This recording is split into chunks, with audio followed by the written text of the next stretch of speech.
Welcome back to AM Northwest. From cool scientific instruments to old maps, we always learn something new with our next guest. Here to share a science-based collection, we welcome back antique appraiser Gary Germer. Great to see you. You too, Helen. Thanks for having me back. Okay, you love maps, is that right? I'm basically a hobbit. Yeah. You know, I'm ready to go off on an adventure, at least to look at one. And we had this great collection of stuff come in that's a lot of 18th century, that's during the 1700s when so much world exploration was going on. And these are samplings of some of the maps and just how they would make them. The one below here is South America that was printed in 1786. Yeah, wow. So it's really old. They would guess what was in the inside because it hadn't been explored.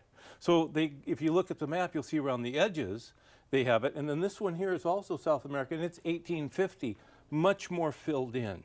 So these were all the explorers as they went, they would then map, and they got better and better. Wow. This map is of the United States, and it's really, they didn't know much of anything. I forgot the date on it, I apologize. 1761. Wow. This was before the Revolutionary War, and we see the East Coast is pretty much filled in. Right. The West Coast is just a kind of a mess. Right. Wow. And those are when map collectors really love that sort of thing. So you kind of see how the science grew. The history. And the history of it all. you see the history of it all. Yeah. That's incredible. And so I love maps. We have a ton of them that came in of different eras in different parts of the world. Yeah. And it's a lot of fun. And then the equipment. This here. I know you love telescopes. Me and my telescopes. These two pieces would have been on a ship, and this one I already pulled out through the cap off, would have been on a ship and mounted on a ship. Okay.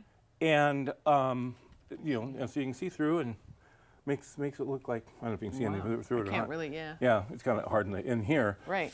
But this would have been what would have been mounted permanently. All of the officers back in the 1700s had to have their own little, the pull. Oh. So everybody had their own. This would have been up on the crow's nest up high, permanently set there. Okay. 1750, 1942, World War II, same thing. Yeah. The optics, interestingly, they had perfected the grinding of the lenses back in that time. Yeah. So there hasn't been much of improvement, but this was much more of an improvement as far as the casing. Can you see farther away with this one? Yeah, well, they did, and they arranged it if you see farther. Now, of course, with radar and stuff, they don't need it as much as before. Yeah. Still and fascinating. So it's just kind of neat that the whole idea hadn't changed in 200 years that much. So let me ask you, do you know the prices of any of these, like what someone could get for it? For a piece like this, surprisingly, I think they're fairly affordable. A piece like this is around $300. Okay. And this, the World War II one, $250 in that range. So not huge money. Yeah, but I think it makes it affordable. I brought this microscope because this is 1840. This one? Yeah. And it has a chain drive in it. And it's the very first time that they used, in order for it to glide up and down, before they had to kind of pull it, and it wasn't as accurate. Now they can this has a mechanism, and it was the first time they came up with it. So this makes it a historic microscope for people to use it. Okay. Have the lens on the side to direct light down to the mirror that then shoots it up. So the principle is still the same as modern microscopes, but being an antique one, this is kind of a sort of a landmark, the first of a period, which I thought was kind of fun. Wow, yeah, that's great. English. Love it. English, and this is about $2,500. Okay. Because of its interest. Gotcha. What do we have in here? This is the box for this. Oh, really? Yeah, that's the carrying case for it. I think that's kind of cool. Yeah, it has all fitted for the, you can open it up if you want. Yeah. It's all fitted for it to, and more of the lenses from the top eyepieces so that it can have closer, but depending on what you're looking at, the slides, you're doing what you need to do. Okay.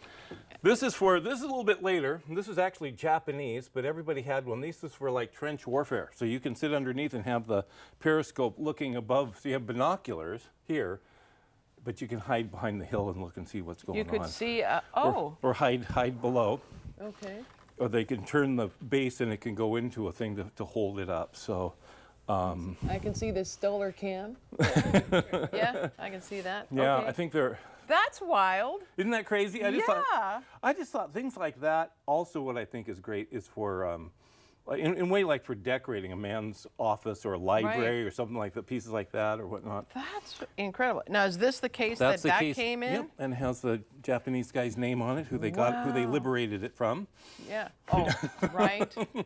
Yes, who they took it from. Yeah, Gotcha. that Okay, period. wow. And that's Okay. and this is one of my favorite things. This is called a binocular telescope.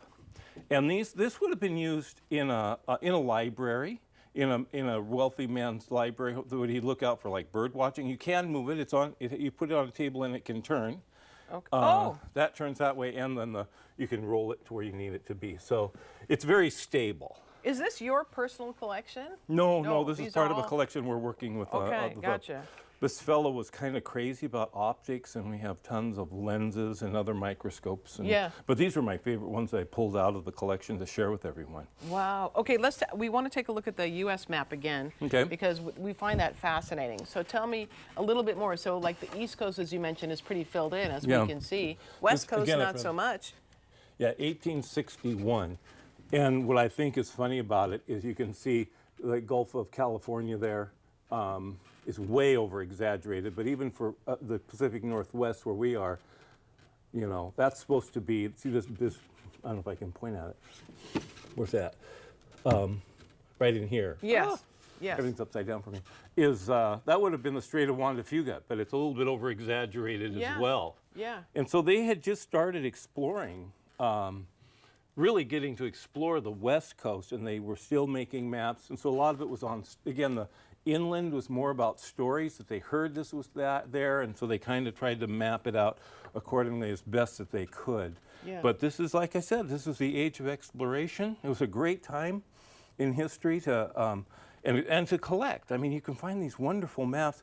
Now, maps of Europe at the time, you'll find, same time period, I mean, they've lived there forever. So Yeah. they're already detailed. Oh, they out. already know all the details. Yeah. All right, Gary, excellent pieces here. This is pretty wild. That's fun. Thank you so much. All right, we'll be right back with more AM Northwest. Don't go away. Okay.